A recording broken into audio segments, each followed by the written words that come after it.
ikaw si Soto man nga kato. Tuta Soto. How in your conscience did you even think to sell your colleague, Senator Bato? Wala ka sang integridad, wala ka sang honor. Ikaw ang isang klase, isang tao nga sala sa init, sala sa lamig. Si VVM, ay, nagpangugas ang kamay si VVM. Si VVM ay isang innocent. Siya ay si Pontius Pilate. Saan ka ba naman nakakita ng presidente? Nagkagulo na ang one of the highest office sa bansa natin, ha? Third in line ang Senate. After him, or I mean, let's say the Supreme Court, him, VP Sara, and then Senate, wala sang salita.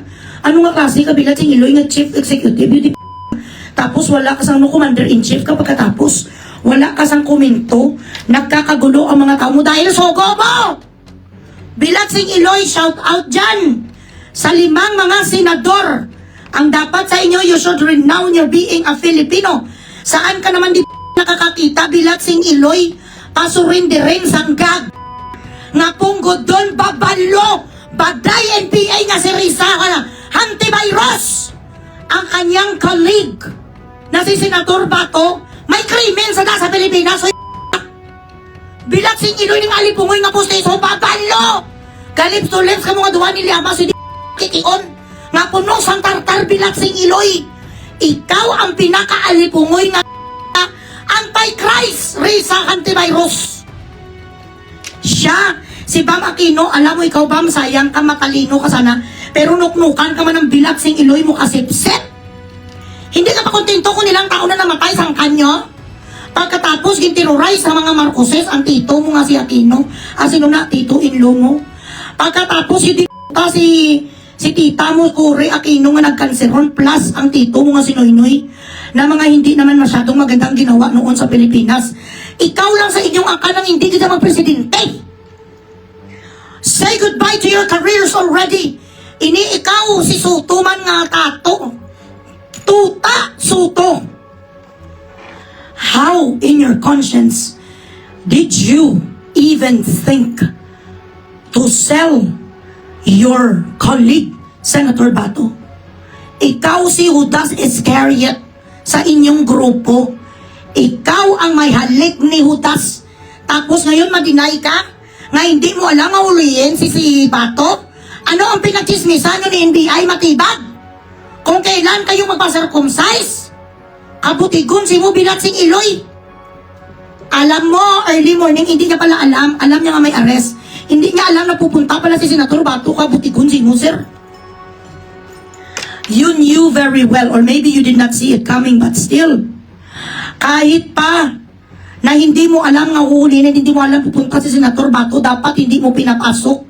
Dapat ikaw mismo ang nagsabi ka matibag dahil sa against the rules and regulations. We are an equivalent ang ating equal tayo sa ating narangko sa Pilipinas. We have the same power kung isipin, but this is my turf. You could not disrespect my turf because it's going to fire back at me. Kung meron ka sa paninindigan, tuta ka, tuta. Ikaw ang ginatawag nga aso. Sa ilang dekada, na nga nakaupo ka dyan at nagradua. Kahit nga sa school, bukol ka lang nag-graduate. Gibuto-buto ko pa ninuon ang bilat sing Iloy. Hindi ka asa bilat sing Iloy, Judas ka ba? Paano mo yan naatin sa konsensya mo? Sa ilang taon na pagsasama nyo dyan ni Bato, dapat meron kayong camaraderie. You should not let the House of Senate fall. Agrabyado kayo. Siyam lang kayo bilat sing Iloy nyo. Tapos 13 sa kabila. Ining alipungoy man nga si Subiri, who does not have the balls, ikaw Subiri. Pogi ka lang ang bilat sing Iloy, ka man nga silahis, ka nga silay city. Pero wala ka paninindigan.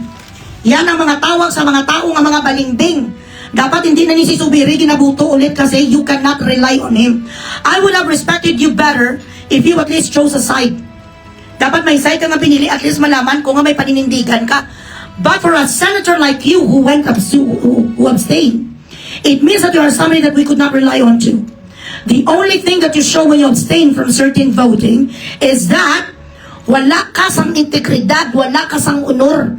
Ikaw ang isang klase, isang tao nga sala sa init, sala sa lamig. Traidor ka, Soto. Pagkatapos yung Sara Balabagan, ang Pepsi Paloma movie, ang nakaupo doon sa MTRCB, ang anak mo rin, ang kapwa mo rin, babalo. Lahat na lang ang mga anak, hindi ba nakakuha sa itsura ni Helen? Maganda sana ni siya ang asawa niya nga si Tita Helen. Pero lahat ng profile sa mga anak mo, di ko, mga puro kayo lahat mukhang sandok. Tapos, gimanipulate nila ang MTRCB, hindi na palabas ang katotohanan sa likod ng pagpatay o pagkamatay ni Pepsi Paloma kasi nga ma-school bukol sila. Ganito ka-manipulative.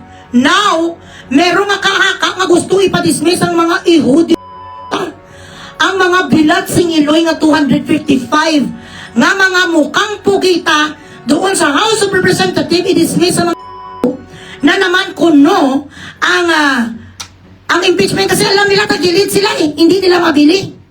Hindi nila mabili ang 3C bilat singiloy. Ang mga senador kasi whether they like it or not, kung siyam lang ang kanilang kakampi sa Senate, Sara is still going to win. It's a win-win situation. They need 16. So if it's lower than 16, then impeachment is gone. The impeachment is done. Walang iya ang tumanda ka na kaglahat, dahin ka na nga, amoy lupa ka, mukha mo to si Enrile na nakuha mo pa nga hudasin si Bato. Katuntusi mo. Si Subiri kag si Ejercito, mga puro man sila tanan, mga putsyong, mga bilat sing iloy. Why you did not practice bilat sing iloy your civil obligations? For what na ilalagay kami namin dyan? Para naman kahit papano we could rely on you when we know crisis like this transpires. Wala pala kaming kunin sa inyo mga Now, lahat nga 255 ngayon, parang ginadayariya ang mga so you just wasted the taxpayers' money. Millions of taxpayers' money only to say na i-dismiss nyo na lang it's because alam nyo kagilid kayo sa Senado. No! Ano ang sabi ni Bibi Sara? She wants bloodbath. That is how confident she is because she did not steal anything. Bakit ayaw nyo na ngayon? Kompleto Ricardo's ko yung ebidensya, tama? You could win this, correct?